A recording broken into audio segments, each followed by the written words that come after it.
নমস্কাৰ কেন্দ্ৰীয় চৰকাৰে অষ্টম দৰমহা আয়োগ গঠন কৰাৰ পিছতে আহিছে অন্য এটা ভাল খবৰ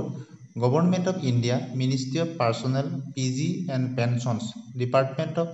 পাৰ্চনেল এণ্ড ট্ৰেইনিঙৰ ফালৰ পৰা 23 জানুৱাৰী তাৰিখত এখন অফিচিয়েল লেটাৰ আহিছে লেটাৰখন পঠিওৱা হৈছে to Shri Shivgopal Mishra secretary staff side national council JCM গতিকে অষ্টম দৰমহা আয়োগ গঠন সম্পৰ্কতে এই লেটাৰখন প্ৰেৰণ কৰা হৈছে আৰু এখন অফিচিয়েল লেটাৰ আপোনালোকে দেখিছে as you are aware it has been decided to set up the 8th Central Pay Commission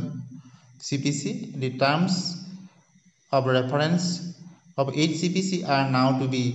finalized. It is therefore requested that suggestions of the staff side in this regard may please be sent to the undersigned as the RDS. অৰ্থাৎ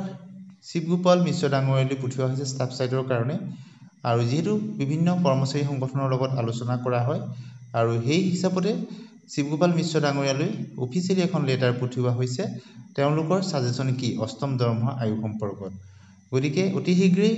ভাল খবৰ অহাৰ পূৰ্ণ সম্ভাৱনা আছে গতিকে এনচিজিচিএমৰ শিৱগোপাল মিশ্ৰ ডাঙৰীয়ালৈ secretary হৈ তেওঁ এই পঠিওৱা এই লেটাৰখনৰ যোগেদি এটা কথা স্পষ্ট হৈ পৰিছে যে অষ্টম দৰমহা আয়োগৰ ঘোষণাৰ পিছতেই কেন্দ্ৰীয় চৰকাৰে তৎপৰতাৰে সকলোখিনি কাম আগবঢ়াই নিছে